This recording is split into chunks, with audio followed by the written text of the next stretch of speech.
Que el Señor Dios Todopoderoso bendiga a cada uno de los que van a tener la oportunidad de escuchar y ver este video. El objetivo es dar una secuencia de enseñanzas con relación a la administración, ya que en estos últimos tiempos que nos tocó vivir, hemos visto que muchas cosas que se están dando dentro de la iglesia no están conforme a la palabra de Dios.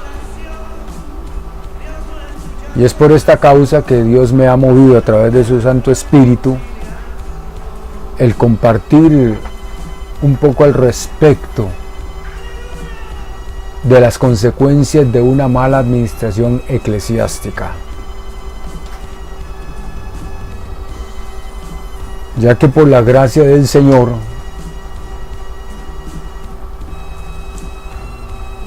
tuve la oportunidad años atrás, aproximadamente 40 años,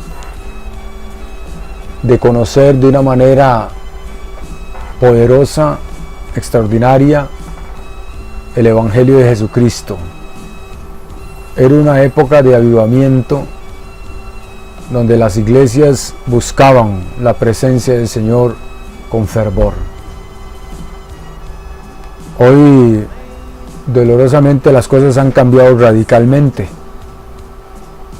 Y es por esto pues que me he visto movido a grabar este tema. Quiero tomar de inicio el pasaje que está en el Salmo 78, versículo del 1 al 8, y que nos dice de la siguiente manera: escucha, pueblo mío, mi ley. Inclinad vuestro oído a las palabras de mi boca. Abriré mi boca en proverbios, hablaré cosas escondidas desde tiempos antiguos, las cuales hemos oído y entendido, que nuestros padres nos las contaron. No las encubriremos a sus hijos, contando a la generación venidera las alabanzas de Jehová y su potencia y las maravillas que hizo. Él estableció testimonio en Jacob y puso ley en Israel, la cual mandó a nuestros padres que la notificasen a sus hijos, para que lo sepa la generación venidera, y los hijos que nacerán y los que se levantarán lo cuenten a sus hijos, a fin de que pongan en Dios su confianza y no se olviden de las obras de Dios, que guarden sus mandamientos y no sean como sus padres, generación contumaz y rebelde, generación que no dispuso su corazón ni fue fiel para con Dios su espíritu. Vamos a dar inicio para dar una definición de administración. El concepto de administración o administrar viene del latín administrare, que implica gobernar, ejercer la autoridad o el mando sobre un territorio y sobre las personas que lo habitan. También implica dirigir una institución. De igual manera también implica ordenar, disponer, organizar, en especial la hacienda o los bienes. Desempeñar o ejercer un cargo, oficio o dignidad. Haciendo un paréntesis, quiero mencionar que esto está más relacionado con el término mayordomía, que implica el saber administrar los bienes del amo que están incluidos en su casa. Todas estas acciones que se contemplan en la administración desde la perspectiva bíblica variarán, ya que Dios tiene una apreciación muy diferente con relación a la administración. La administración secular opera bajo principios diferentes a los de Dios. Propiamente el término administrare se compone de dos términos que son ad, que significa a, y ministrare, que significa servir. tanto en el aspecto secular como cristiano, se busca servir para un propósito. El secular va en busca de lo material y económico. El cristiano va tras los objetivos espirituales esencialmente, aunque también se contemplan los aspectos materiales, humanos y económicos. Estos tres últimos serán el resultado del buen uso del aspecto espiritual. En el área espiritual hay principios fundamentales que hay que tomar en cuenta cuando se trata de administrar los bienes de Dios, ya que de todo ello se nos pedirá cuenta. Tomamos el Salmo 78, porque este salmo hace una síntesis de cómo Israel administró lo que se le había entregado y encomendado. Israel, para nosotros, hoy como iglesia, viene a ser un espejo en muchos aspectos. Por lo tanto, tomaremos el tiempo necesario para desarrollar este tema tan importante hoy en día, ya que la iglesia ha caído en una situación similar por ignorar estos principios. Primer principio: escuchar la ley de Dios. El Shema era una expresión judía que denotaba escuchar y que va dirigido propiamente al pueblo de Israel con relación a la ley de Dios. Este principio es fundamental para la buena administración de lo que Dios nos ha entregado, empezando por la ley misma, que tenía que ser aplicada fielmente y posteriormente ser transmitida a las generaciones posteriores, para que ellas de igual manera siguieran el mismo proceso. En la segunda carta a Timoteo, Pablo le encarga a Timoteo lo siguiente: lo que has oído de mí ante muchos testigos, esto encarga a hombres fieles que sean idóneos para enseñar también a otros. Cuando el apóstol Pablo le encomendó a Timoteo dicha tarea, lo hizo con autoridad apostólica, en el sentido de que los apóstoles recibieron revelación de Dios con relación a los fundamentos doctrinales que irían a regir la iglesia del Señor. El propósito del mandamiento era que el mensaje se transmitiera por medio de hombres dignos de confianza, para enseñar a otros el mensaje recibido sin alteración o cosa parecida. El hombre necesita poner su confianza en algo que es verdadero y trascendente. Cuando se trata de la palabra de Dios, debemos de dejar a un lado el subjetivismo.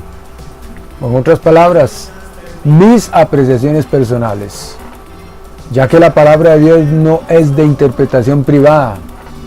Para ello, vamos a necesitar de una actitud de humildad para poder recibir el mensaje de una manera íntegra, libre de prejuicios personales. Vamos a darle lectura al Salmo 19, versículos 7 al 11, ya que este salmo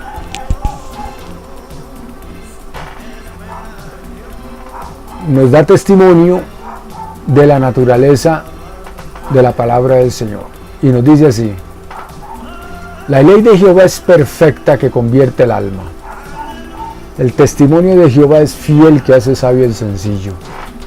Los mandamientos de Jehová son rectos, que alegran el corazón. El precepto de Jehová es puro, que alumbra los ojos. El temor de Jehová es limpio, que permanece para siempre. Los juicios de Jehová son verdad, todos justos. Deseables son más que el oro, y más que mucho oro afinado, y dulces más que miel, y que la que destila del panal. Tu siervo es además amonestado, con ellos en guardarlos hay grande galardón. Esta porción del Salmo 19 nos enseña no solo la naturaleza de la ley de Dios, sino también los efectos que ella generará en las vidas de los hombres. El rey David fue escogido por Dios en lugar de Saúl, el cual desdeyó la palabra de Dios y por esta causa fue desechado por Dios. David, sin embargo, llegó a ser un varón conforme al corazón de Dios, ya que el mismo Salmo refleja la convicción del rey con relación a la palabra de Dios. En el libro de Deuteronomio, en su capítulo 17, versículo 18 al 20, Moisés da una prerrogativa con relación al rey que fuera escogido por Dios, el cual tenía que mandar a hacer una copia de la ley de Dios. Hacemos un paréntesis para hacer ver que cuando se trata de una buena administración, es menester que sea Dios el que elija a la persona indicada, porque por esta causa muchas iglesias han padecido, por poner a personas no idóneas en el ministerio, ya que en esencia son puestos por hombres y no por Dios. Deuteronomio 17, del 18 al 20, nos dice así: y cuando se siente sobre el trono de su reino, entonces escribirá para sí en un libro una copia de esta ley, del original que está al cuidado de los sacerdotes levitas, y lo tendrá consigo, y leerá en él todos los días de su vida, para que aprenda a temer a Jehová su Dios, para guardar todas las palabras de esta ley y estos estatutos, para ponerlos por obra, para que no se eleve su corazón sobre sus hermanos, ni se aparte del mandamiento a diestra ni a siniestra, a fin de que prolongue sus días en su reino, él y sus hijos en medio de Israel. Una de las malas manifestaciones de la administración mal ejecutada es que hoy muchos ministros se les ha subido el puesto a la cabeza, se creen dueños de la grey, su corazón se eleva propiamente sobre el pueblo, como si fueran posesión de ellos, se toman decisiones arbitrarias, sin dirección y sabiduría, obvian la palabra de Dios e imponen la de ellos. Es deber y responsabilidad del ministro meditar de continuo en la palabra de Dios. Ella es nuestro código de fe y conducta. Como hombres, no estamos exentos de desviarnos y corromper los parámetros establecidos por Dios. Mencionando al apóstol Pablo, cuando se dirigió a su colaborador en el ministerio, a Timoteo, le dijo estas palabras: cuídate de ti mismo y de la doctrina. Persiste en ello, pues haciendo esto te salvarás a ti mismo y a los que te oyeren. Primera de Timoteo 4:16. Ahora vamos a otro pasaje de la segunda carta a Timoteo, capítulo 3, verso 14 al 17, y que nos dice así: pero persiste tú en lo que has aprendido y te persuadiste, sabiendo de quién has aprendido, y que desde la niñez has sabido las sagradas escrituras, las cuales te pueden hacer sabio para la salvación por la fe que es en Cristo Jesús. Toda escritura es inspirada por Dios y útil para enseñar, para redarguir, para corregir, para instruir en justicia, a fin de que el hombre de Dios sea perfecto, enteramente preparado para toda buena obra. En estos últimos tiempos hay un analfabetismo bíblico dentro de las iglesias, y que por esta causa se dan una infinidad de cosas que no cuadran con la palabra de Dios. La ignorancia e ingenuidad de las congregaciones no tienen parangón. Muchas de las iglesias de hoy se han convertido en centros de entretenimiento. La segunda carta de Pedro, capítulo 3, verso 14 al 16, relacionándonos con el verso anterior, nos dice de la siguiente manera: Por lo cual, oh amados, estando en espera de estas cosas, procurad con diligencia ser hallados por Él sin mancha e irreprensibles, en paz, y tened entendido que la paciencia de nuestro Señor es para salvación, como también nuestro amado hermano Pablo, según la sabiduría que le ha sido dada, os ha escrito casi en todas sus epístolas, hablando en ellas de estas cosas, entre las cuales hay algunas difíciles de entender, las cuales los indoctos e inconstantes tuercen, como también las otras escrituras, para su propia perdición. Es estremecedor saber que muchos ministros con sus congregaciones están dirigiéndose hacia un destino de perdición. Que el Señor tenga misericordia de todos nosotros y nos libre del engaño y la mentira y de todo aquello que nos pueda desviar del camino. Y como nos advierte el mismo apóstol Pedro en su segunda carta con estas palabras: así que vosotros, oh amados, sabiéndolo de antemano, guardaos, no sea que arrastrados por el error de los inicuos, caigáis de vuestra firmeza. Antes bien, creced en la gracia y el conocimiento de nuestro Señor y Salvador Jesucristo. A Él sea la gloria, ahora y hasta el día de la eternidad. Amén. Volviendo a los efectos que la palabra de Dios genera, una de las cosas que David menciona es esto: tu siervo es además amonestado con ellos, en guardarlos hay grande galardón.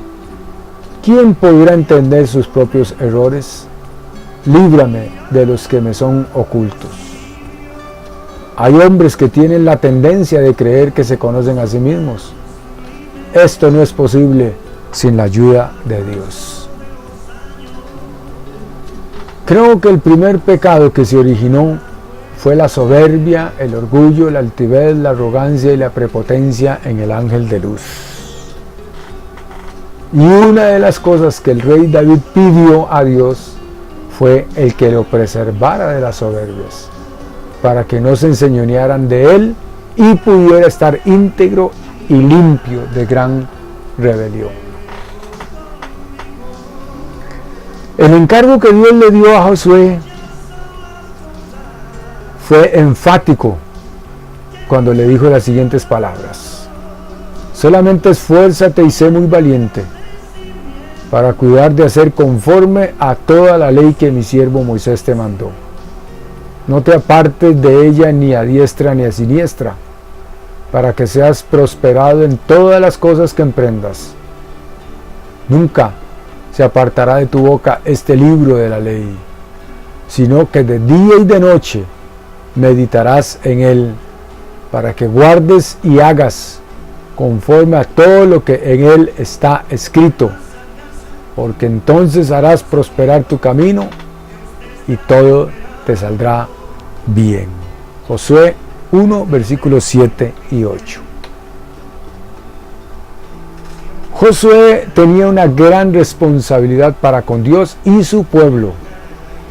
Por lo tanto, recibió una exhortación clara y contundente con relación a la voluntad de Dios de llevar a cabo aquello que se nos ha encomendado. Dios más que nadie conoce las cosas a la perfección.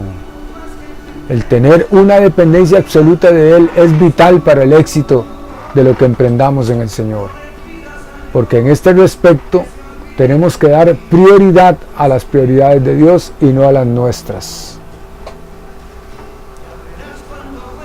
Podríamos preguntarnos si todos los proyectos emprendidos por los ministros de hoy son los proyectos de Dios. Creo que la iglesia está enfocada en otras cosas que no son las prioridades de Dios. La iglesia se ha desenfocado del verdadero propósito del Señor, o más específicamente hablando, que la gran comisión ha dejado de darse en muchas iglesias de hoy, y se han dedicado a la mercadotecnia, y las almas se pierden a granel, porque los medios económicos se desvían a otras cosas, como la construcción de templos y vivir una vida de lujo de parte de los ministros. Pregunta, ¿nos llamó Dios a esto? Vamos a darle lectura ahora al Salmo 1, del versículo 1 al 6, un salmo bastante conocido por todos nosotros, pero que se relaciona con dicho tema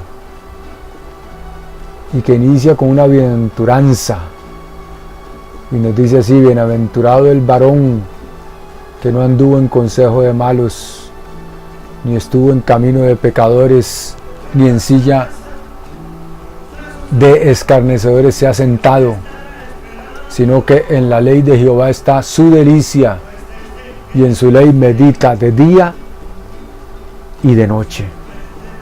Será como árbol plantado junto a corrientes de aguas, que da su fruto en su tiempo y su hoja no cae, y todo lo que hace prosperará.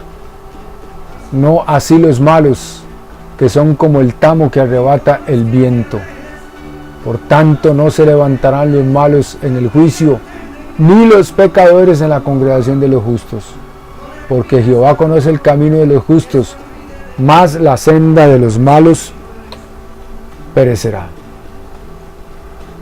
El ministro más que nadie debe saber que él, como ministro de Dios, tiene que ser todo un ejemplo de santidad e integridad para con Dios y para con los hombres. El ejemplo es una de las cosas de mayor influencia en la vida del ser humano.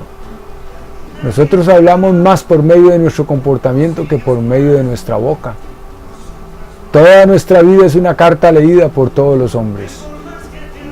Que cada día podamos despojarnos de todo pecado, para que podamos correr la carrera que tenemos por delante, puesto los ojos en Jesús, autor y consumador de la fe.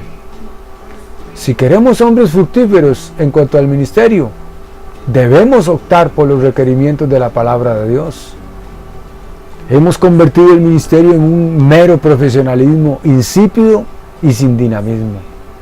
El servicio se ha ritualizado.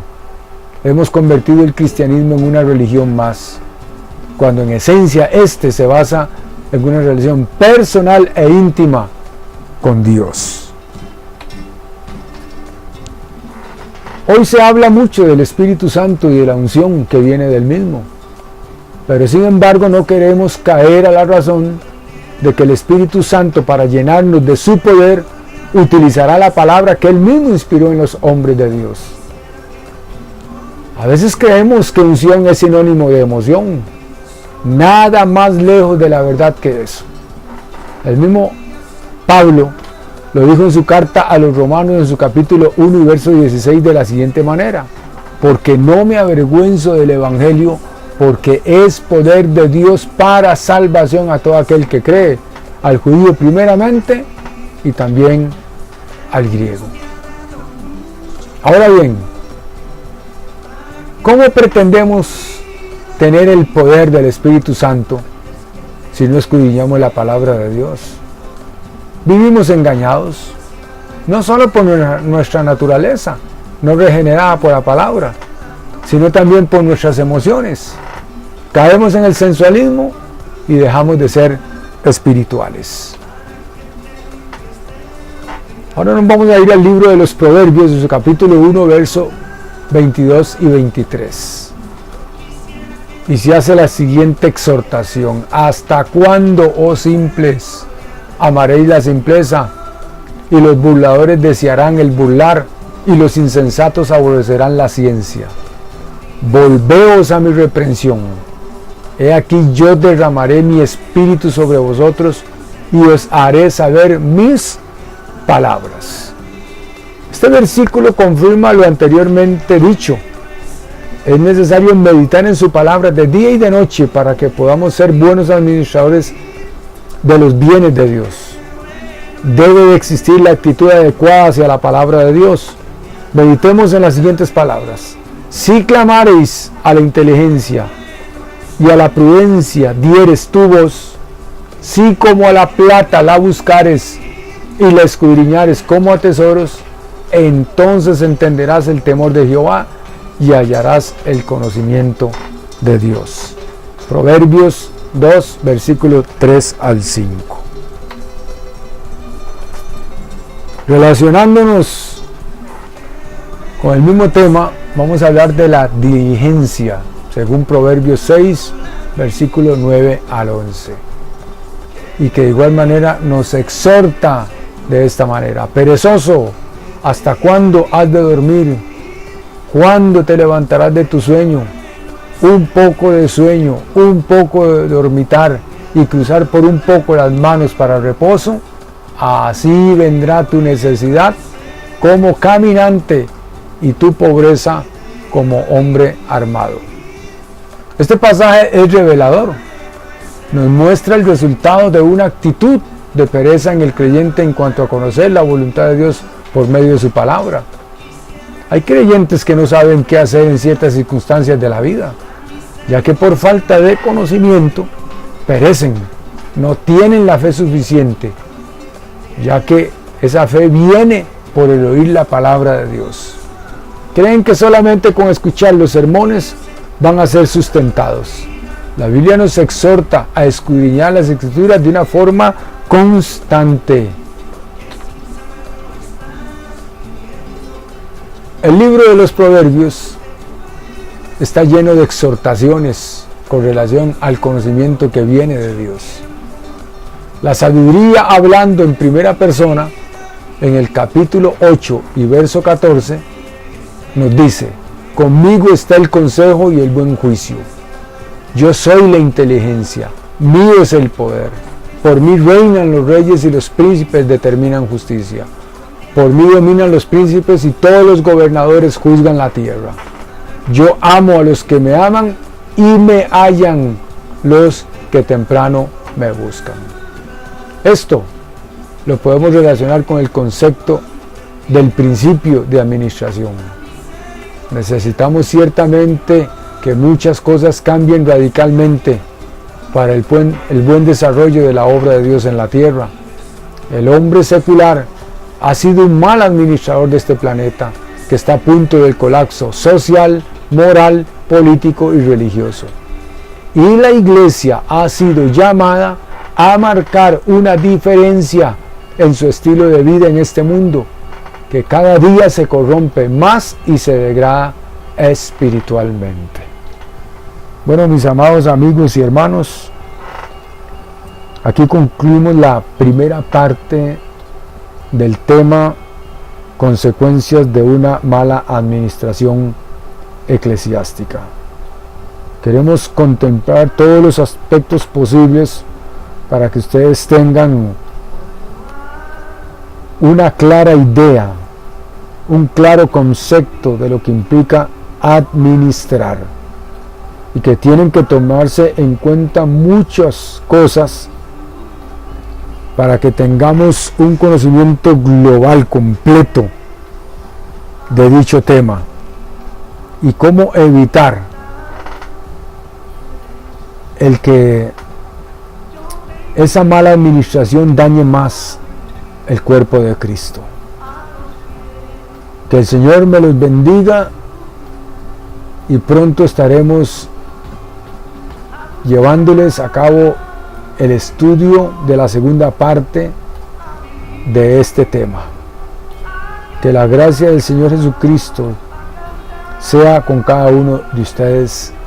Amén.